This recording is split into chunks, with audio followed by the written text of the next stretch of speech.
Los saludo, un saludo para los que nos están viendo de manera virtual y remota. Desde ya, y tratemos de hacer esta charla, porque no es una clase, tratemos de hacer esta charla lo más ágil posible. Así que no solamente para los que están acá presencialmente, sino también para los que nos están viendo a través de la transmisión. Si hay algún tipo de duda, pregunta, la hacen, levantamos la mano, o acá está el amable operador que también va a estar atento al chat a ver si hay algún tipo de consulta. Bien, la idea, como toda charla que se da entre graduados, es, les decía, hacer esto lo más ágil posible.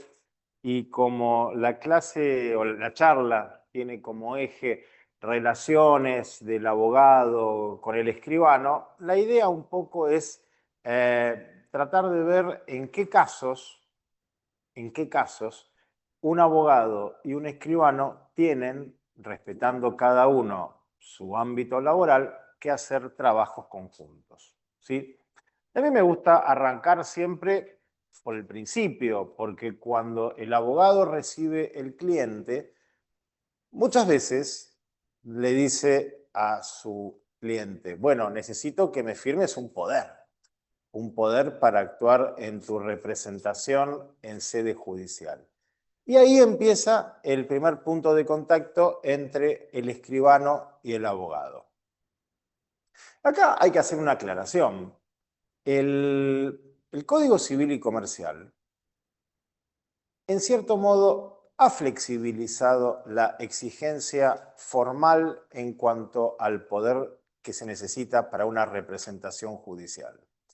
Durante la vigencia del Código Civil, el poder para juicios debía hacerse de manera exclusiva y de manera obligatoria por escritura pública. Esto lo decía el Código Civil de Vélez y lo repitieron los códigos procesales locales.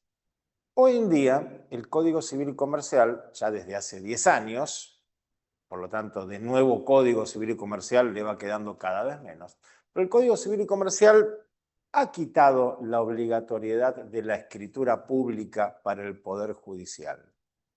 Y esta obligatoriedad se refleja hoy únicamente en los códigos procesales. Entonces, ¿qué sucede? Cuando a mí me llama un abogado y me dice necesito hacer que un cliente me dé un poder para un juicio, yo lo primero que le pregunto es, ¿lo querés por escritura pública o lo querés por un instrumento privado con firma certificada? Porque incluso la diferencia no es solamente formal, sino que también tiene que ver con el tema de costos, entre otras cosas.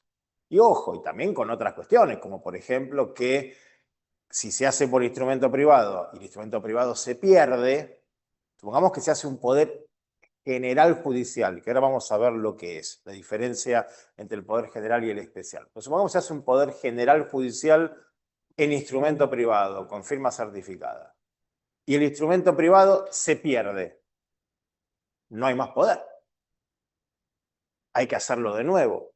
En cambio, si el poder para juicios, ya sea general o especial, se hace por escritura pública, se saca un segundo testimonio, se saca una segunda copia de ese poder, para lo cual no tiene que venir a firmar el cliente y ya está. Entonces, bueno, no es solamente a veces una cuestión de costos lo que hay que tener en cuenta, sino también otro tipo de cuestiones. Y además, en no todos los departamentos judiciales de la provincia, los juzgados aceptan los poderes judiciales hechos en instrumento privado con firma certificada. Hay muchos juzgados que dicen, no, yo quiero un poder por escritura pública. Así como también hay muchos otros juzgados que dicen, sí, yo acepto el poder hecho en un instrumento privado con firma certificada. Entonces, hace 10 años para atrás, era más sencillo esto, porque era sí o sí por escritura pública. Hoy lo primero que le va a preguntar el escribano es, ok, doctor, doctora, ¿cómo quiere el poder? ¿Por escritura pública o por instrumento privado? y ustedes van a tener que tener una respuesta para eso. Yo a veces le pregunto esto a los abogados, inclusive abogados de año, y me dicen, y no sé, ¿y qué diferencia hay? Bueno, y uno empieza con esto, el tema costos, el tema qué pasa si el poder se pierde, bueno, estas cuestiones, ¿sí? Además, yo les decía que este poder puede ser un poder general para todo tipo de asuntos judiciales o un poder especial.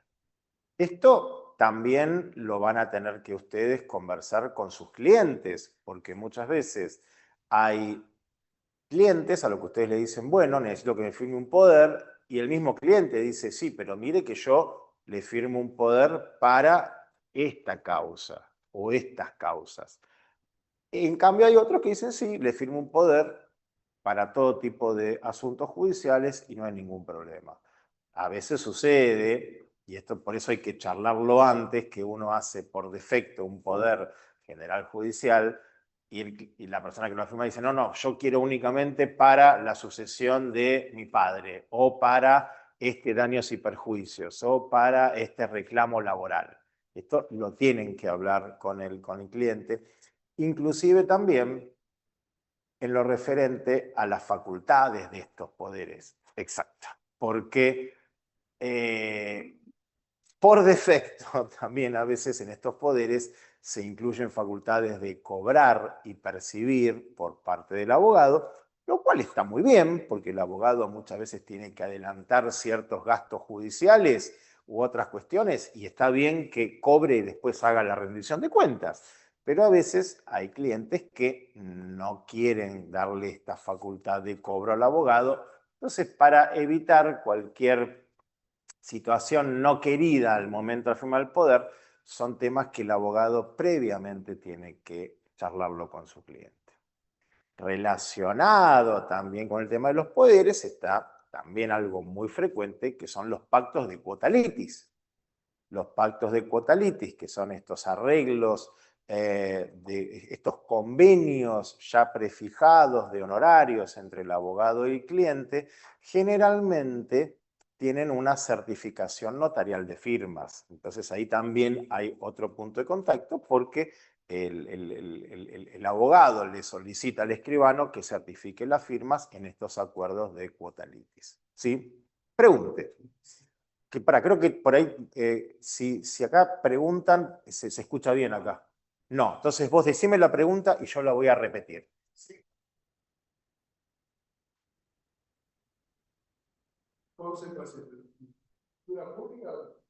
Acá, bien, lo que pregunta el doctor es si estos pactos de cuota litis se hacen por escritura pública o por instrumento privado. Se hacen por instrumento privado, es decir, no es necesaria la forma escritura pública para un pacto de cuota litis. Instrumento privado, a ver, tampoco es obligatoria la certificación notarial de firmas, simplemente que para darle mayor seguridad jurídica a este convenio y para que después nadie se desdiga de lo que ya arregló, se sugiere hacer una certificación notarial de firmas. Entonces ya esto queda con fecha cierta, la firma reconocida, después la parte no puede echarse para atrás en esto, ¿sí? Así que bueno, este es un tema también interesante. Y obviamente después están las cuestiones típicas que a veces suceden. Por ejemplo, en estos poderes, si el cliente de ustedes es una empresa, es una sociedad, una persona jurídica, recuerden que el escribano les va a pedir la acreditación de la personería. Si es una SRL, que venga el gerente; si es una SAS, que venga el administrador; si es una sociedad anónima, que venga el presidente del directorio. Según la índole del poder, a veces se piden actas especiales de directorio o acta de gerencia. Esto lo tienen que hablar con el escribano. Muchas veces también pasa que la vez pasada, con una empresa que trabaja conmigo, estaba demandada la empresa, que era una sociedad anónima, y de manera personal el presidente del directorio, pero no como... o sea, estaban ambos demandados, la empresa y la persona. Entonces ahí me preguntaba el abogado, ¿es necesario hacer dos poderes? No, no es necesario hacer dos poderes, no es necesario el doble gasto. Viene Juan Pérez por sí y como presidente de Pirulo S.A. y el poder se da en el doble carácter. ¿Sí? No es necesario el doble gasto. ¿Sí? Recuerden también que cuando el poder va a ser ejecutado en una demarcación diferente de donde se otorga el acto, hace falta legalizarlo. ¿Sí? A ver, si ustedes reciben un poder otorgado en la ciudad de Buenos Aires para ser ejecutado en un pleito en la provincia de Buenos Aires, ese poder tiene que estar legalizado por el colegio de escribanos de donde está matriculado el escribano. ¿Sí? O sea, tienen un cliente que vive en Chaco, es para una sucesión en Buenos Aires y les manda el poder desde Chaco, esto tiene que estar legalizado por el colegio de escribanos de la provincia de Chaco. ¿Sí? Lo mismo si hay que mandar un poder desde Buenos Aires a Chaco y el escribano de provincia de Buenos Aires tiene que estar legalizado por el colegio de escribanos de la provincia de Buenos Aires. Y si alguna vez reciben un poder del exterior, supongamos que tienen una sucesión que abrir acá en provincia de Buenos Aires, donde uno de los herederos vive en Paraguay, ¿sí? O en Uruguay, y les tiene que mandar un poder. Recuerden que ese poder ahí sí va a tener que ser realizado de acuerdo a la ley de donde se otorga el acto y tiene que estar apostillado con la apostilla de la Haya.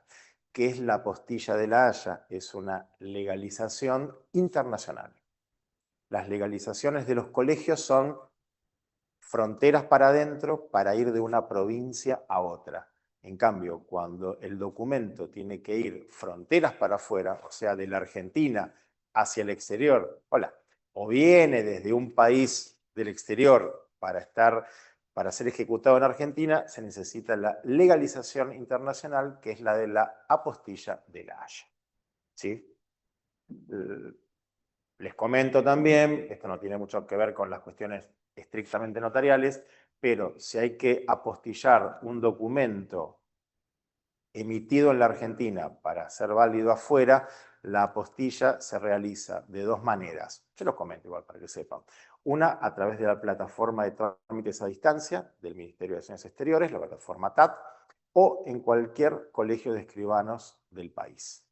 Supongamos que ustedes tienen que apostillar, no sé, una partida de nacimiento de una persona que nació en Formosa.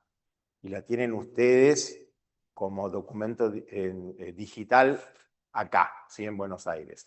No es necesario mandarla a Formosa para apostillar. O la mandan vía TAT a Cancillería o van a cualquier colegio de escribanos de cualquier parte de la Argentina, el de Loma de Zamora, el de Capital, el de Morón, cualquiera, y se apostilla ahí.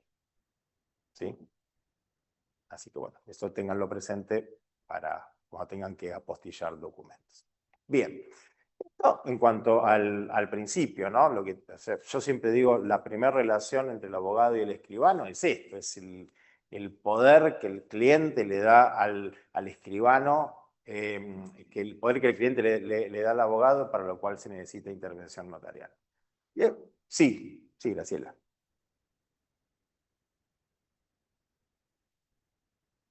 Un poder.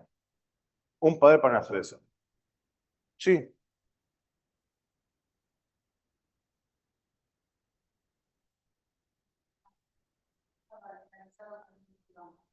Y lo que me dijeron era como que, bueno, que hacía mucho tiempo que se dejó de usar los poderes. Los poderes que tipo carta poder, por ejemplo. No, las cartas poderes se usan más que nada en el fuero laboral, en el fuero previsional. En el fuero civil, en el fuero comercial, las cartas poderes no se utilizan, se utilizan. La carta poder es un poder. Acá juega mucho la costumbre. La carta poder es un poder judicial hecho por instrumento privado. Porque si yo, ese mismo instrumento que vos y yo llamamos carta poder, en el título le quito la palabra carta y queda la palabra poder, es un poder judicial por instrumento privado. Pasa que, bueno, vamos a ir en contra de décadas de costumbre de cuando a veces un empleado judicial ve carta poder y dice, no, esto no sirve. No.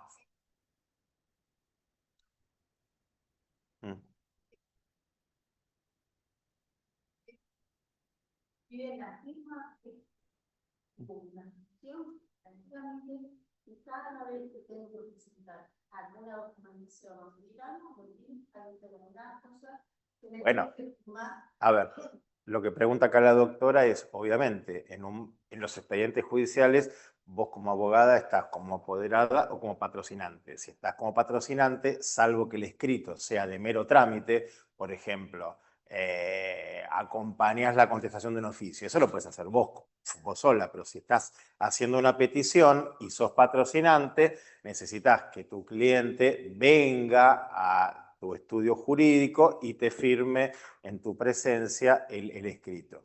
Eso se soluciona con un poder. Por eso yo te decía, los poderes, ahora con la vigencia del Código Civil y Comercial, pueden ser hechos en instrumento privado, de acuerdo a la legislación de fondo. De acuerdo con la legislación de forma, no. Entonces ahí hay un encontronazo y algunos juzgados los aceptan y otros no. Siempre hay que preguntar.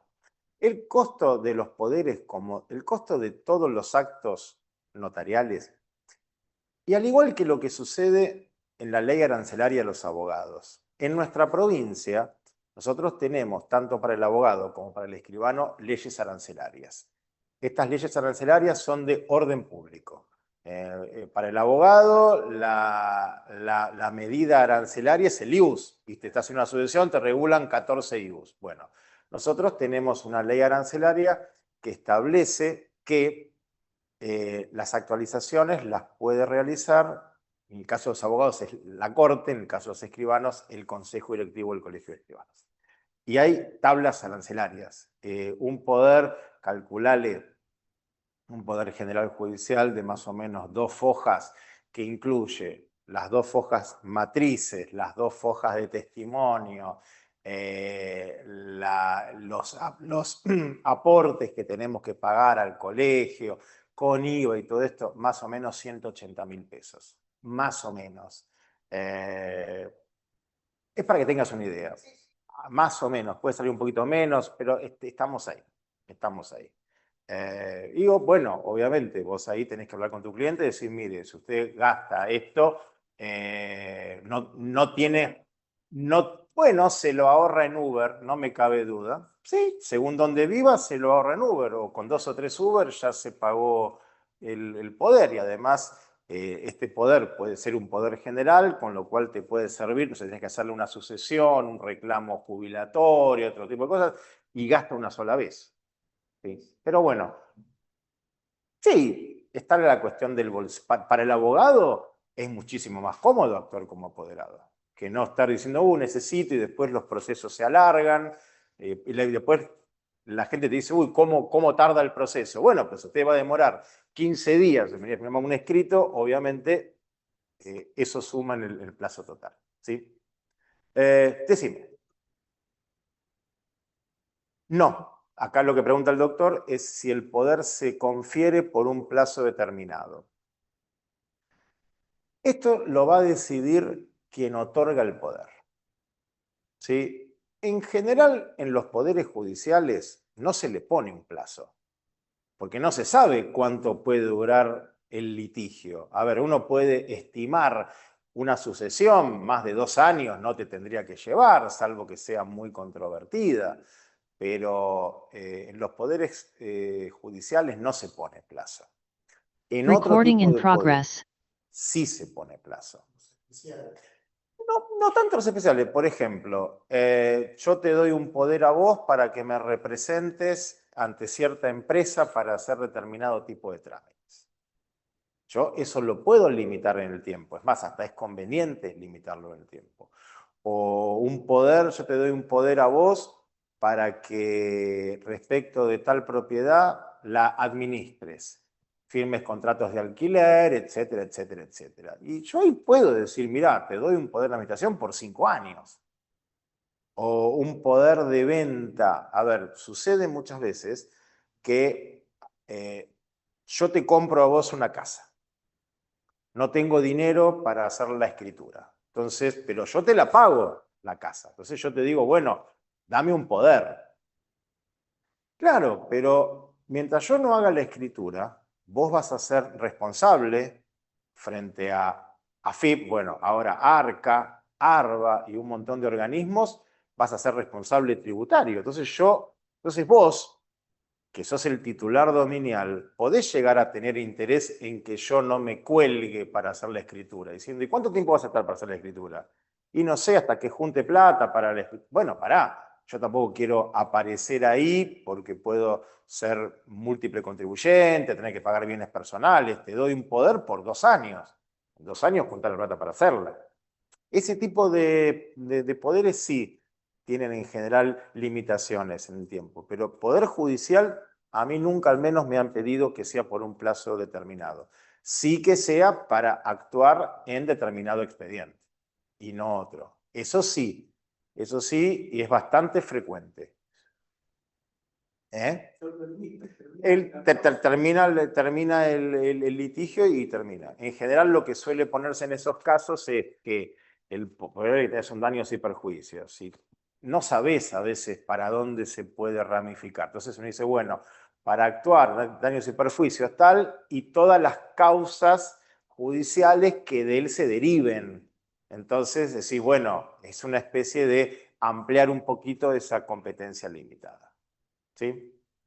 Bueno, les decía, esto es en sí lo primero que hay. Y después hay múltiples situaciones en donde el abogado trabaja de manera conjunta con el escribano. Por ejemplo, en materia sucesoria.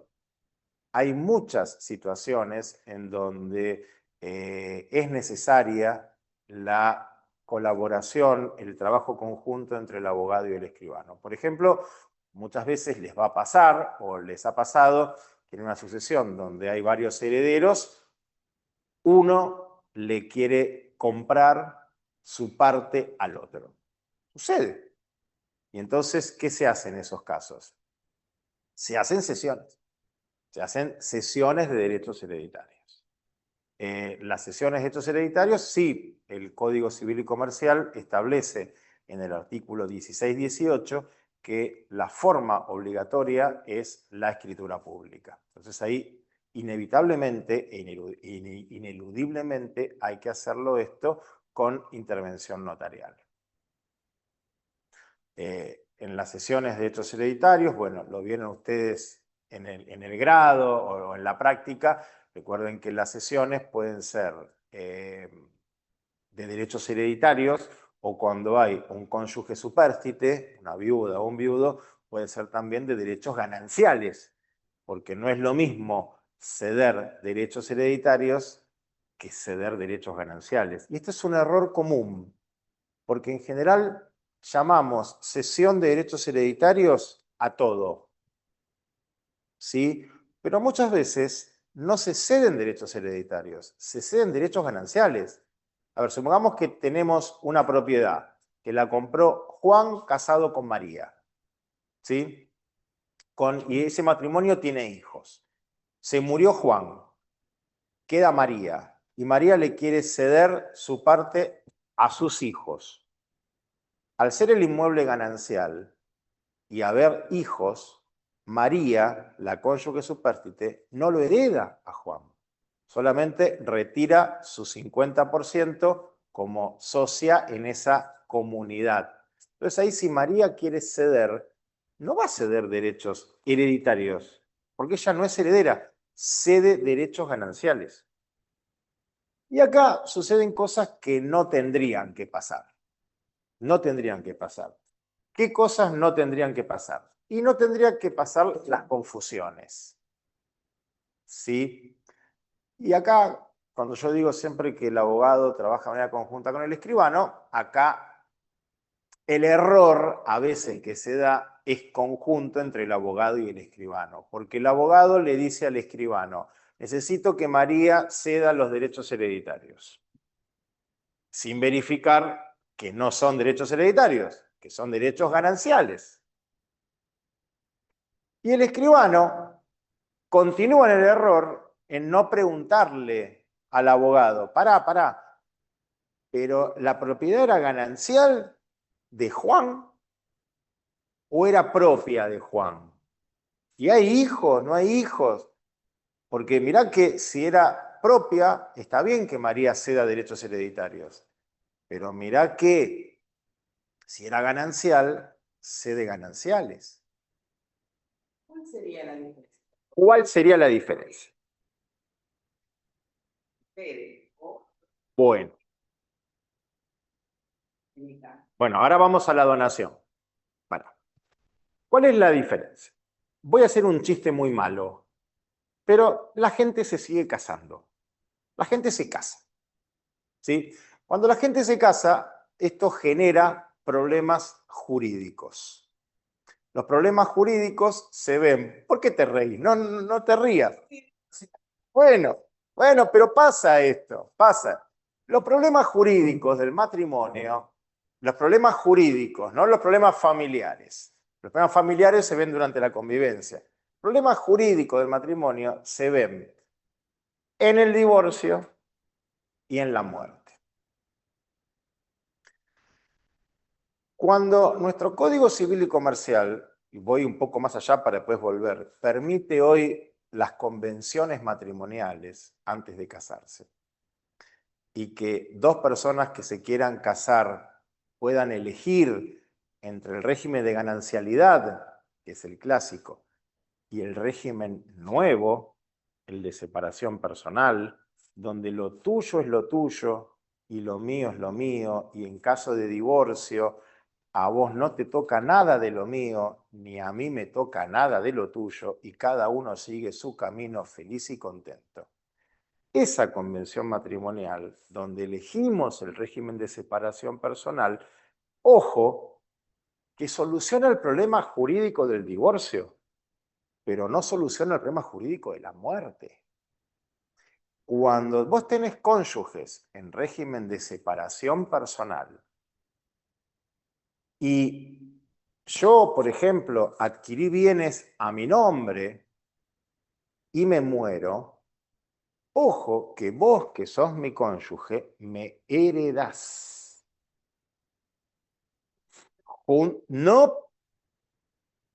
No, depende de la cantidad de hijos. Esos son los gananciales.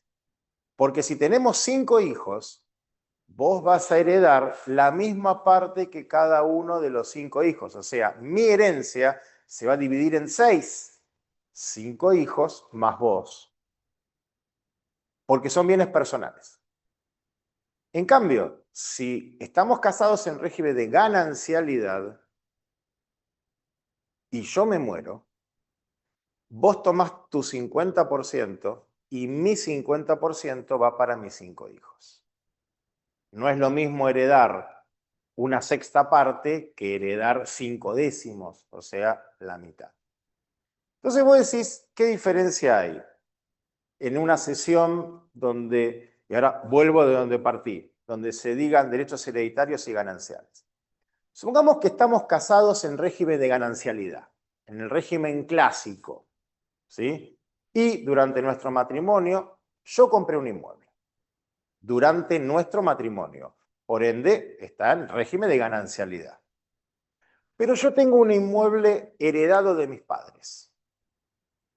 Es un bien propio. Y vos, habiendo yo fallecido, decís, bueno, le quiero ceder todo a los chicos porque no quiero que pasen por una sucesión, bla, bla, bla. Y el doctor le dice al escribano, la señora quiere ceder sus derechos hereditarios. Y yo persisto en ese error y decir, ah, señora, ¿usted quiere ceder derechos hereditarios? Sí, sí, le quiero ceder a mis hijos. Y no entro, ni el doctor ni el escribano entra a preguntar qué clase de bienes hay en el matrimonio.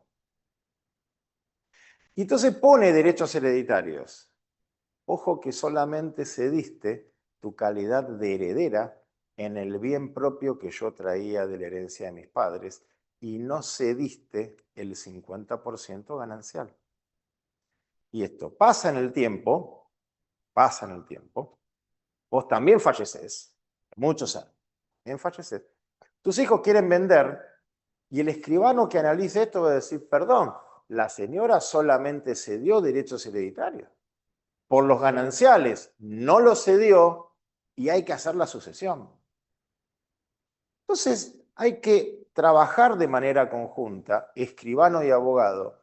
El abogado le tiene que decir al escribano, en el acervo sucesorio primero le tiene que decir, el régimen matrimonial convenido entre los cónyuges era o el de ganancialidad o el de separación. Y después le tiene que decir, en el acervo sucesorio hay solo bienes propios, solo bienes gananciales o bienes propios y bienes gananciales. ¿Para qué? Para que el escribano luego te pregunte a vos y te diga, señora, usted que tiene derechos hereditarios y gananciales, ¿qué quiere ceder? ¿Los hereditarios, los gananciales o los hereditarios y los gananciales? Porque no es lo mismo. Y después vienen los problemas. Y después se caen las ventas y bueno, pasan esas cosas. O sea, el asesoramiento tiene que ser integral. O sea, el abogado le tiene que decir al escribano, este es el panorama sucesorio. Y el escribano, en base a esto, tiene que preguntar. Así como tiene que preguntarte a vos si querés reservarte un usufructo, si querés reservarte un derecho de habitación, si la donación, perdón, si la cesión la haces con cargos o no. Y relacionado con el tema sucesorio, no solamente está la cesión de la herencia, también están otras cuestiones. Por ejemplo, a ver, ¿ustedes ya están trabajando como abogados? Sí, vos sí. ¿Están más o menos trabajando? ¿Les tocó hacer alguna sucesión? No, algunos sí, otros no. Pero recuerden que desde que se sancionó el Código Civil y Comercial, el cónyuge supérstite tiene el derecho real de habitación de pleno derecho. ¿Esto qué significa? Que se murió el causante y automáticamente el cónyuge supérstite tiene el derecho real de habitación. Automático. No hay que hacer absolutamente nada, no hay que iniciar el sucesorio, no hay que hacer nada, automáticamente lo tiene. Y esto es muy importante porque no todas las familias se llevan bien. Hay muchas familias que se llevan mal, inclusive entre los hijos y el cónyuge supérstite, aunque sean hijos de esa madre o de ese padre, no se llevan todos bien. Y ni que hablar cuando tenemos familias ensambladas, donde los hijos son de uno y no del otro, o hay hijos en común, pero hay hijos que son de uno o de otro. Esto sucede. Esto sucede. Y muchas veces es fundamental, porque acá estamos hablando generalmente de personas mayores, de personas vulnerables, y a lo cual le tenemos que adicionar la perspectiva de género, que hay cónyuges supérstites que se ven presionados por los hijos, en el sentido de que los quieren echar de la casa. ¿Cuánto es eso? Y que lo quieren meter en un geriátrico. Esto es todos los días pasa. Y a veces la respuesta tradicional llega un poco tarde. Porque la respuesta tradicional, ¿cuál sería? Que ustedes como abogados se encuentren con su cliente y le digan, bueno, mire, usted tiene el derecho real de habitación del cónyuge supérstite, pero para eso hay que iniciar el sucesorio y me tiene que traer las partidas y bla, bla, bla. Y se pierde mucho tiempo. Porque aparte hay que iniciar el sucesorio, hay que decirle al juez que tenemos un cónyuge supérstite y que hay que publicitar ese derecho, que se libre oficio al registro de la propiedad. El juez va a pedir título de propiedad, informe, o sea, el procedimiento se va a alargar. Recuerden, y esto es importante porque esto se puede hacer con asesoramiento letrado, que venga el cónyuge supérstite a la escribanía acompañado por su letrado y se hace la registración de la publicidad del derecho real de habitación de cónyuge supérstite. ¿Va a salir más caro? Sí. Sí, o sea, eso que quede claro. Pero yo puedo tener un cónyuge supérstite que enviudó, hoy es martes, que enviudó el sábado y tenerlo hoy acá y el día viernes firmar la escritura y la mando a inscribir al registro. Y protejo los derechos. Y viene el cónyuge supérstite con su letrado, que lo asesora y todo. Y ahí también hay actividad conjunta, que no es actividad sustitutiva, es actividad conjunta. Eso se puede hacer. Después está también el tema de las particiones de herencia, las particiones de comunidad ganancial. Las particiones de herencia y las particiones de comunidad ganancial en el divorcio tienen dos formas de hacerse. O se pueden hacer en el expediente judicial. Nada implica que Juan y María se divorcian, tienen 4 propiedades y hagan un acuerdo de partición, lo presenten en el expediente y este acuerdo de partición se inscriba vía testimonio de oficio. O también se puede hacer en sede notarial. Ventajas y desventajas. En general, la partición en sede notarial es más rápida. Es más rápida. Es más rápida. Es más rápida, se hace por escritura pública, si se pierde la escritura, se saca un segundo testimonio. ¿Es más cara que la partición que se hace en sede judicial? Sí. Y obviamente que sí. Pero en la partición en sede judicial, además de ser más económica, va a demorar más tiempo. Va a haber que mandar el testimonio para que el juzgado lo analice, que lo puede observar, mandarlo al registro de la propiedad, se va a demorar más tiempo. Se va a demorar más tiempo. O sea, hay más cuestiones formales propias del juzgado que otra cosa. Pero bueno, ahí están las dos posibilidades. Y esto tanto en materia de partición de un divorcio como en partición sucesoria. ¿Sí? Además, ahora ya voy. Además, hay una mala interpretación judicial, pero no es de ahora, es de hace décadas. Que en una partición judicial no se puede desmembrar el dominio. Es decir, supongamos una partición judicial donde tengo una cónyuge supérstite y un hijo. Entonces quieren hacer una partición quedándose la cónyuge supérstite con el usufructo y el hijo con la nuda propiedad. El 80% de los juzgados civiles y comerciales en toda la Argentina dicen que no. ¿Por qué? Porque hay un artículo, estaba en Vélez y está ahora, que dice que el juez no puede imponer usufructos. Entonces, esta interpretación, que es equivocada, porque el juez no impone usufructos, el juez solamente aprueba el usufructo que las partes convienen, bueno, no las acepta. Entonces dice, no, vaya a ver a un escribano. Está mal, está mal. No hay ningún problema, así como yo me puedo adjudicar un inmueble en pleno dominio, me lo puedo adjudicar en dominio desmembrado. Pero sucede. Sucede, inclusive las denegatorias a veces son confirmadas por cámara. Está mal, pero bueno. Entonces, en general, ya los abogados saben que cuando se quiere hacer una partición de herencia con dominio desmembrado en usufructo, en nueva propiedad, le dicen a sus clientes, vayan a ver a un escribano. Sí, la mía sabe decir algo.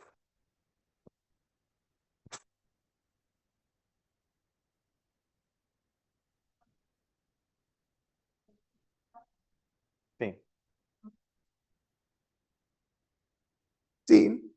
A ver, acá la doctora dijo que hizo una donación. Imagino que es esto, es decir, hacer una donación.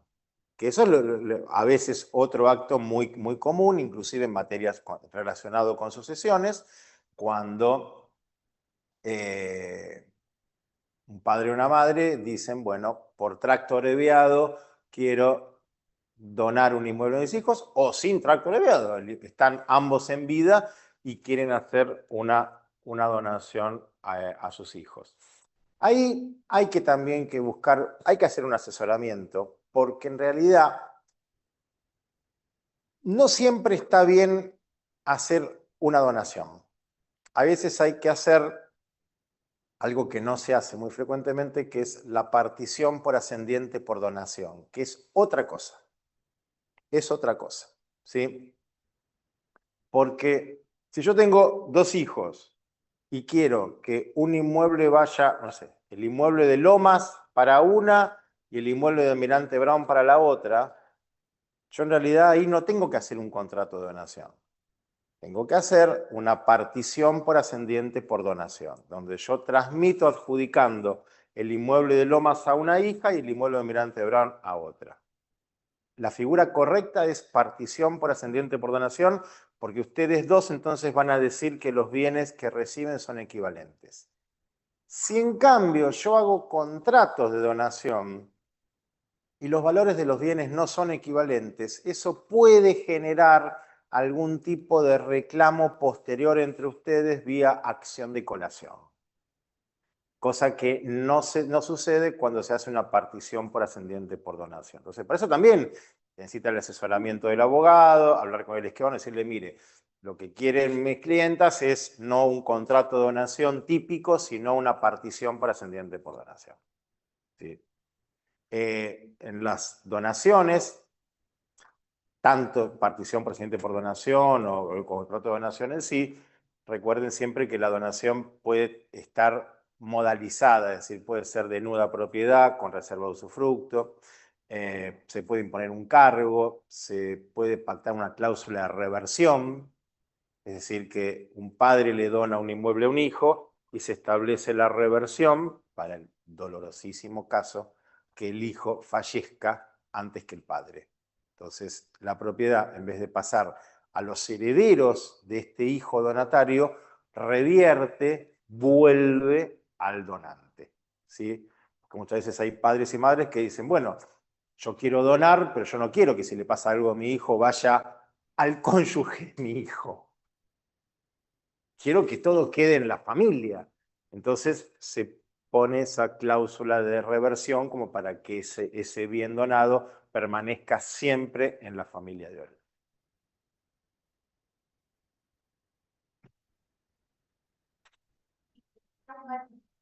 Sí, sí, no hay ningún problema. A ver, lo que pregunta la doctora es, un titular de dominio tiene un inmueble y tiene cinco hijos. Esa donación puede hacerse un quinto para cada hijo, o sea, un 20% para cada hijo, o se puede hacer el 80% para un hijo y los otros 4 se dividen el 20% restante. O inclusive se puede donar todo a uno o a unos y no a todos, dejando a salvo las acciones sucesorias de los que reciben menos o nada para cuando después el donante fallezca, obviamente. O sea, poder se puede. Para el donatario es un riesgo y cuando fallezca el donante existe la posibilidad que los hermanos le hagan un reclamo. Igual esto se puede mitigar con una dispensa de colación, con lo cual la donación se imputa a la porción disponible. Bueno, son cuestiones que requieren el trabajo conjunto y el asesoramiento del abogado y el escribano. Muchas veces el abogado me dice, mira, la señora quiere donar, pero quiere mejorarlo a su hijo, para que después no haya, para que después, cuando los hermanos le reclamen, no le puedan reclamar todo. Pero te digo que ahí hay un trabajo conjunto. Eso queda estipulado en la escritura pública, por supuesto, por supuesto. Y siempre está la posibilidad que el donante se arrepienta, por ejemplo, de esta cláusula de reversión,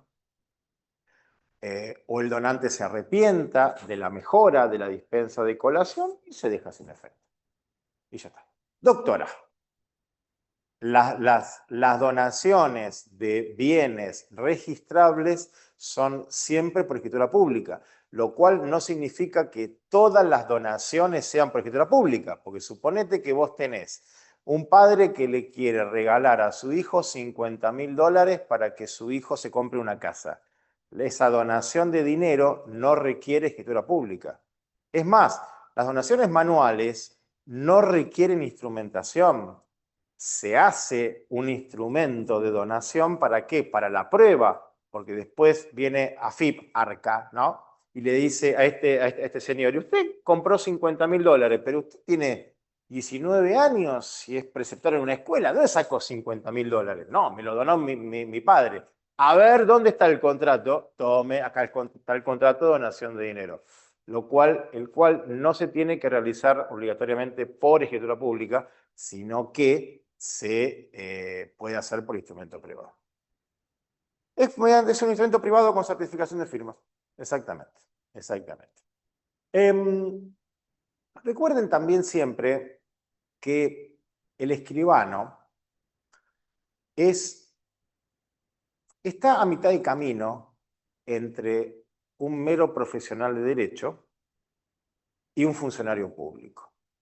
Tiene una pata en cada lado, ¿sí? No somos solamente profesionales de derecho, pero tampoco somos funcionarios públicos. Estamos ahí, en una situación híbrida. Pero somos responsables de los actos que pasan ante nosotros. Yo entiendo, y yo lo hablo muchas veces con mis amigos abogados, ¿no? Que nos dicen, ustedes son muy formalistas, son muy exigentes.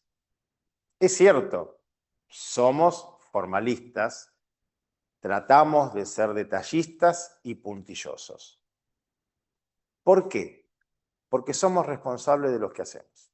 Es decir, si nos equivocamos, no somos como el funcionario judicial al cual le revocan la sentencia de primera instancia y la vida sigue.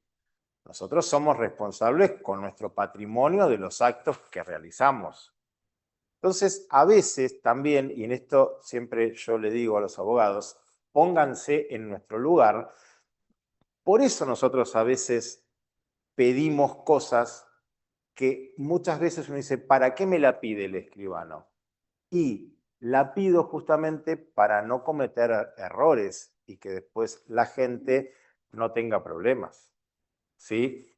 Yo, por ejemplo, el año pasado, una persona, miren ustedes esto, ¿no? Y les comento, porque inclusive fue una charla con un abogado. Una persona compra un inmueble sin estado civil divorciado. ¿Sí? Compró María y dijo que era divorciada de Juan. El escribano, equivocadamente, no le pidió a María en el momento de la compra la sentencia de divorcio. Solamente vino María y dijo, soy divorciada de Juan. Ok. Ahora María viene a vender. Entonces le digo, bueno, señora María, tráigame su sentencia de divorcio. ¿Para qué? Porque usted me tiene que demostrar que está divorciada. No, pero si cuando yo compré ya estaba divorciada. Fíjese, acá su colega hace 10 años hizo la escritura, está en el registro de la propiedad. Ok, pero de última usted compró en ese momento. Ahora usted va a vender. Necesito la sentencia de divorcio. Se enojó María.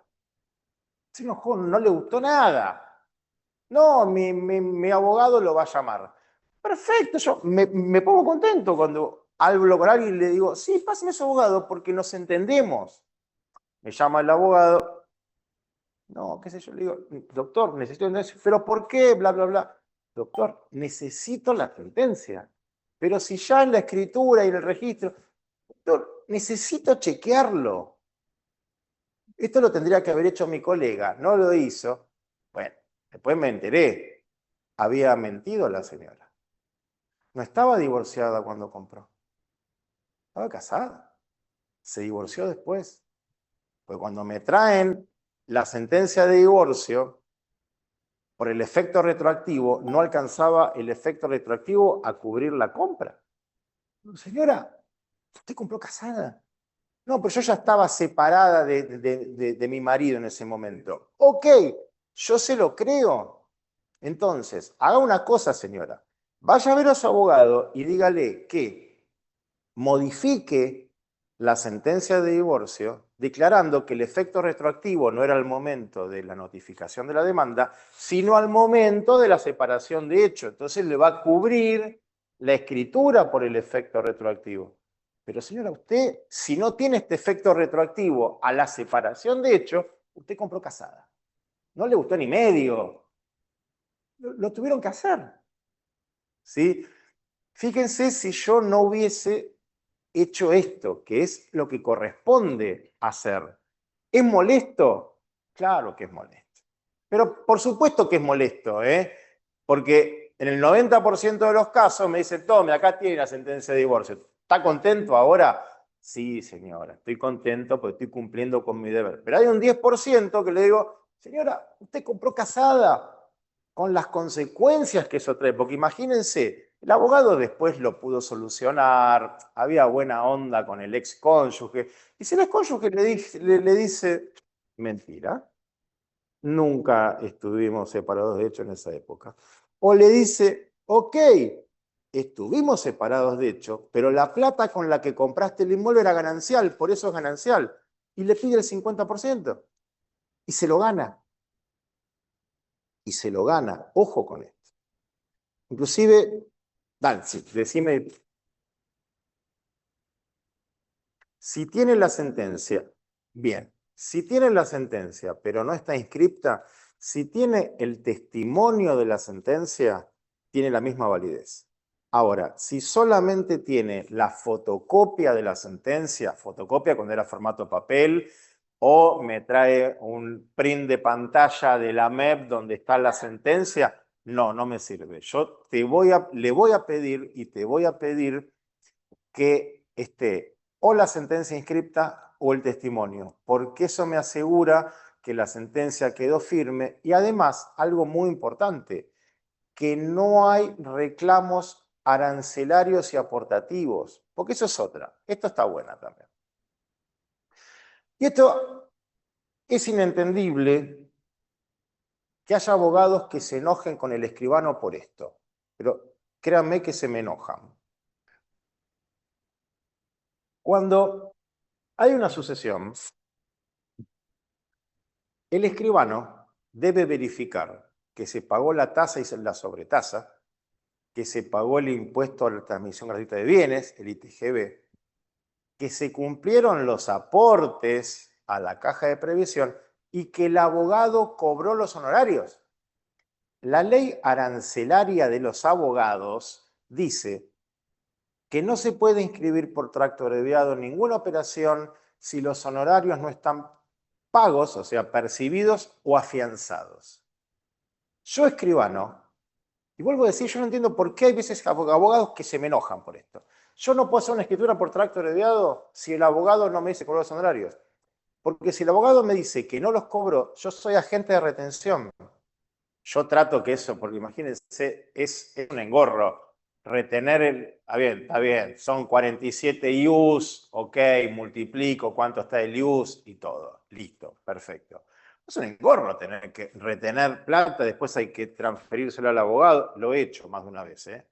O hacer un depósito judicial. Pero ojo que el escribano tiene que verificar, y es su obligación, y si no lo hace, está muy mal, que el abogado haya cobrado honorarios.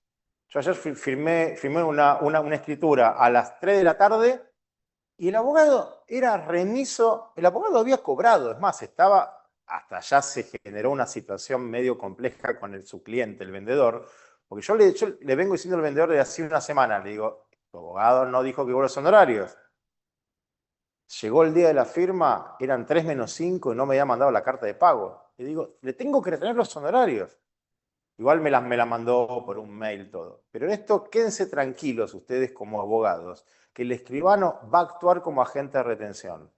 Y si ustedes no percibieron sus honorarios, o sea, si no dijeron en el expediente que habían cobrado los honorarios, el escribano se los va a retener.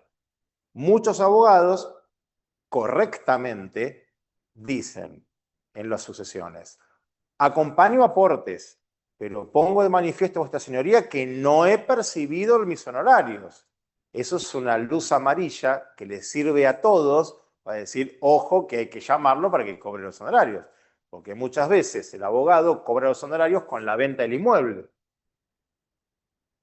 ¿Sí? En general, pasa eso. Pero el escribano está obligado, obligadísimo a actuar. Y si tienen algún caso donde el escribano no lo hizo, pues bien, el escribano se tendrá que hacer responsable. Conozco un caso de una escribana que no se dio cuenta. Había muchos abogados en una sucesión y se le pasó uno. No quedó otra. Es parte de la responsabilidad profesional, le tuvo que pagar los honorarios. En cuotas.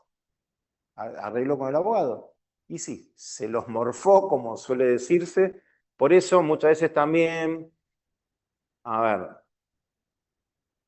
hoy nos encontramos en una situación donde hay muchos sucesorios que son híbridos, que tienen la última parte virtual, pero a veces tienen la primera parte en papel. Y el escribano les va a decir, sáquenme en préstamo el expediente papel. ¿Por qué? Y eso a veces molesta. ¿Por qué? Pues yo tengo que verificar si no hay algún otro abogado que haya intervenido. Lo tengo, bueno, o algún otro heredero que se haya presentado, ¿no? Pero yo a veces le tengo más miedo a, yo sé que un heredero difícil que no lo prosiga, pero el abogado se nos puede pasar a todos. Se le puede pasar al juzgado en la regulación. Ojo, que hay muchos abogados y hay uno que presentó un escrito que es común a la masa y se lo olvidaron. Yo tengo que verificar eso. Y para eso necesito el expediente papel. Y si el expediente está en archivo, lo necesito de archivo. Porque es la responsabilidad mía. A veces parecemos que entorpecemos, yo lo sé. Pero a veces es por una cuestión también de, tengo que cubrirme, pues si no tengo que pagarlo yo. No me queda otra. Y si hay otro heredero, obviamente estoy generando un problema en el título. Me ibas a preguntar algo. Ah, bueno, no sería tan importante.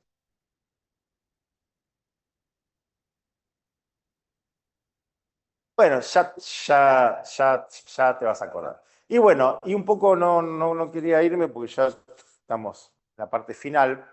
Hay algo que también es muy interesante en el trabajo conjunto entre el abogado y el escribano, que son las actas notariales. Ustedes recuerden que eh, todo, todo lo que se ve, lo que se percibe, lo que se olfatea, lo que se escucha, todo puede ser plasmado en un documento notarial. Todo. O sea, desde cuestiones laborales, que a un trabajador no le permiten el ingreso a su puesto de trabajo, o si lo miro desde el empleador, para dejar constancia que el trabajador no vino, un incumplimiento en cuestiones familiares, cuando hay régimen de visitas y al chico no lo trajeron, no lo trajo el otro progenitor, o no vino el progenitor a buscarlo. Situaciones de daños en bienes, no sé, llovió un montón y yo compré la casa nueva y se me vino el techo abajo, o tengo una filtración del vecino, o las últimas actas, últimas en los últimos años, que son las actas de esto, las actas digitales. Empezamos con la constatación de mails, seguimos con la constatación de páginas de Facebook, seguimos con la constatación de cuentas de Instagram, bueno, ni que decir las conversaciones de WhatsApp. Es decir, la tecnología ha generado nuevos requerimientos de actas de constatación. A ver, si en una página de Facebook o de otra red social dicen algo de mí, yo puedo ir a ver a un escribano y decir, quiero que constate esto, o algo que se vea en una... Sirve como prueba, porque, a ver, yo esa página de Facebook o ese perfil en la red social o eso que se ve en el mundo digital, lo veo ahora. Mañana ya no lo veo, es decir, no llego a hacer una prueba anticipada en sede judicial. Estas son las actas nuevas, las actas de constatación en el entorno digital, pero están las actas clásicas. No me dejan entrar a trabajar, el trabajador no vino, no me dejan ver a mi hijo, o no me lo trajeron a mi hijo, o hay un semáforo que no anda, hay un bache, hay un pozo, se me cayó el auto, hay una obra en construcción y todo lo que sea controversia, todo lo que sea controversia. En general es lo que se percibe a través de la vista, pero nada impide que, no sé, todos los sábados a las 3 de la mañana al lado hacen fiestas clandestinas y voy con alguien que mide decibeles y hago un acta de constatación, o una empresa ruidosa, una fábrica, ¿sí? Todo se puede hacer. Todo lo que se pueda percibir, más que nada visualmente, pero también con los otros sentidos, se puede plasmar en un documento notarial. A ver, una declaración de alguien. Una declaración. Declaración de lo que sea. No es necesario. O sea, la última que hice, un padre, 2 hijos, pero el señor mayor quería dejar constancia que la construcción, no me acuerdo si en el fondo, en el primer piso del inmueble, la hizo uno de los hijos. Y lo quería declarar él, que era el propietario. Es un acta de manifestación, porque después, cuando este señor se muera, los hijos, los otros le van a decir, ah, entra todo en el reparto de la herencia. No, pará, la construcción de arriba o del fondo, yo la hice. Entonces, además de tener las facturas del corralón de materiales, tengo la declaración del padre de la y dice, sí, la verdad, la hizo Juanito. ¿Sí? Y ahora, y volviendo a las nuevas tecnologías, podemos hacer certificaciones digitales, ¿sí? O sea, es más, hay dependencias que solamente están aceptando certificaciones de firmas en formato digital, y lo que tenemos en Provincia de Buenos Aires desde el año pasado, que también le puede servir como una herramienta útil al abogado, es una plataforma notarial de actuación a distancia. ¿En qué consiste? Supongamos que ustedes tienen, nosotros estamos acá en Provincia de Buenos Aires, ¿no? Tienen un cliente que está en Bahía Blanca y quiere manifestar algo estando esta persona en Bahía Blanca y no se puede mover de la casa, está enfermo, lo que sea. Yo puedo, por intermedio de una videollamada a través de una plataforma segura, hacer la certificación notarial de firmas de esa manifestación. Todo un sistema. Se llama plataforma de actuación desde la distancia. Y lo mismo cuando tengo una persona en el exterior del país. Le puedo recabar su firma en un instrumento privado y firma a través de esta plataforma notarial de actuación a distancia. Un poder, por ejemplo, suponete que en un juzgado te aceptan un poder por instrumento privado y tenés a tu cliente en España, le mandás el instrumento, el único requisito es que este señor sea argentino o tenga un DNI expedido por Argentina, porque hay validación de identidad por la página del RENAPER, firma el señor el poder en Barcelona, yo le certifico la firma acá en Lanús, te lo doy a vos, todo con firma digital y lo presentás en el juzgado. Tiene la misma validez que si el señor hubiera, tiene la misma validez. Exacto. Esto ténganlo presente porque a lo mejor les sirve para, o a veces lo usamos para contratos de alquiler. Tengo un heredero que vive en España y en vez de mandar un poder y todo, firma el contrato remoto. Estas son todas cosas que obviamente hace 5 años no se hubieran ni pensado. Todo esto son consecuencias de la pandemia, donde las tecnologías que ya estaban, pero que no se usaban o que parecían más de una película de ciencia ficción, han bajado a la vida real. Es así, es así. Así que bueno, no sé si hay alguna duda, alguna pregunta, los que están en el chat tampoco. Bueno, a ver. Cesión de derechos posesorios. ¿Qué me querés preguntar? La cesión de hechos posesorios no tiene que ser obligatoriamente por escritura pública. Se puede hacer por escritura pública, en cuyo caso el escribano está obligado a pedir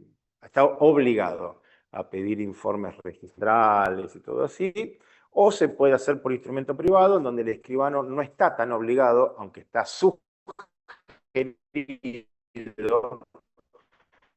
que también verifique informes registrales y antecedentes de la sugerido. ¿Sí? El problema de los hechos posesorios es que hay muchas situaciones ilícitas.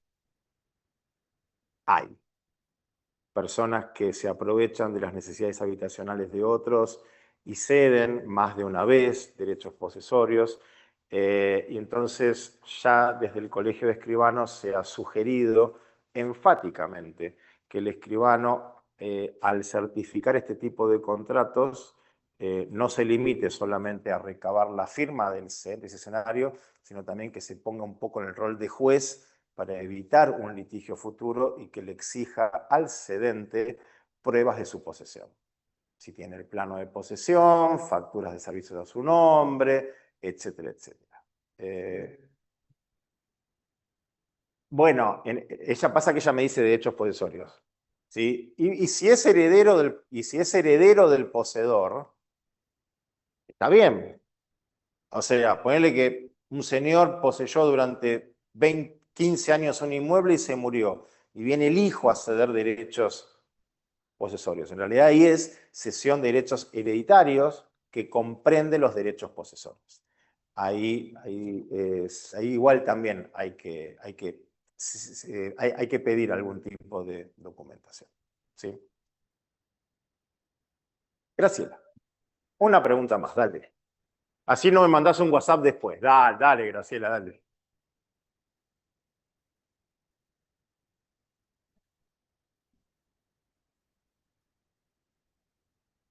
Sí, a ver, si yo tengo un inmueble, tengo un inmueble. Este inmueble está dividido en departamentos, en unidades funcionales. Lo que hay que hacer ahí es, el propietario del inmueble o los propietarios del inmueble tienen que primero hacer un plano que se llama plano de propiedad horizontal. Una vez que ese plano de propiedad horizontal está realizado, aprobado por la Dirección de Catastro, van a un escribano y en base a ese plano se hace la escritura de división en propiedad horizontal. O es decir, se extiende el reglamento de propiedad horizontal donde te dicen, hay, no sé, 50 unidades funcionales de vivienda, 5 unidades destinadas al local de comercio, 14 destinadas a cocheras, bauleras, etc. Lo primero es el plano de propiedad horizontal. ¿Sí? Sin el plano de propiedad horizontal no se puede hacer la escritura de afectación a propiedad horizontal que se llama reglamento de propiedad horizontal. O sea, el Código Civil y Comercial, la 13512 también antes, lo que decían es que la escritura por la cual se afecta el inmueble al derecho real de propiedad horizontal tiene un nombre que se llama reglamento de propiedad horizontal, que es la que contiene lo que tiene que ver con asambleas, administraciones. En el registro de la propiedad, por supuesto. A ver, es muy engorroso. Una cosa es una casa tipo chorizo con 4 unidades funcionales, otra cosa es un edificio que tiene 20 pisos y otra cosa es un complejo de 5 torres. La engorrosidad, si es que existe el término, depende de eso. Depende de eso también. Depende de lo grande que sea. Una casa tipo chorizo con 5 departamentos es más sencillo que uno de 20, pero por una cuestión lógica. No, o sea, que el que afecta a propiedad horizontal sea el dueño, el titular de dominio y que haya hecho el plano. El plano esté aprobado. Después en sí no tiene más misterios. O sea, no es difícil. Bueno, entonces ahí puede llegar a ser difícil. Pero bueno, pero casi todo tiene solución. Entonces ya está afectado el propiedad horizontal. Bueno, si ya está afectado por horizontal, ya está. Lo que hay que hacer es la transmisión de dominio de las unidades funcionales resultantes a cada uno de los adjudicatarios de las mismas. Que hay que ver si todos son condóminos, si se adjudican, si hay que hacerlo por venta. No son. Bueno, después de cosas lo vemos. Pero bueno, y ahí puede venir la engorrosidad. Si todos son condóminos, hay que ver si todos están vivos, si nadie se murió, si nadie se divorció, si todos quieren firmar. Y ahí se empieza a complicar la cosa. Dale. Sí. Doctora, consulte. Tema de la donación. Vos te quedaste preocupada. Bueno, dale. Que, digamos, no tienen la capacidad de escribir nuevos nombres por el tema del costo. Lo pueden también seguir poseyendo hasta los 20 años que lo adquieren. No, en verdad no, porque no se puede cambiar automáticamente la comunidad hereditaria en un condominio. La comunidad hereditaria no muta automáticamente en un condominio. Hay que hacer lo que se llama una interversión del título, dejar de poseer como copartícipe de esa comunidad para empezar a poseer de manera exclusiva uno de los bienes, 20 años, mediante el proceso de interversión de título, lo cual es totalmente difícil. Lo que les conviene hacer es tratar de juntar el dinero y hacer una partición. Porque después la gente se termina muriendo. Y lo que se solucionó con una sucesión, después te querés acordar, se fueron muriendo más. Hay que hacer los papeles. Hay que hacer los papeles. Mirá, yo siempre digo a la gente, vaya al abogado, haga la sucesión, tenga un poco de sacrificio, pero solucione el tema de los papeles. Lamentablemente la gente no lo entiende. Y va a ver al profesional una vez que se murió el bisabuelo, el abuelo, el padre, el tío, y el otro no quiere firmar. Y piensa que somos magos. Y no, no somos magos. Los papeles hay que hacerlos. Ese es el mensaje que hay que darle a la sociedad. Yo sé que a veces es más importante hacer una habitación que los papeles, porque hay que vivir, ya lo sé, pero hay que hacer los papeles. ¿Sí? Hay que hacer los papeles. No queda. Bueno, gente, me da clase de sucesiones. Los saludo, bueno, a los que están presentes, a los que están virtuales, y nada. Después yo dejo mi correo electrónico o algo, no sé, vos lo difundís, lo difunde la secretaría. Bueno, es Escribanía Moreira, con y@hotmail.com. Consultas, dudas, sugerencias, la pueden hacer ahí. Así que bueno, nada. Lanús, Remedio de Escalada. Con Y en Moreira. Sí. Bueno, gracias. Lo seguiría, gracias. Gracias. Bueno. Puesto. Y bueno,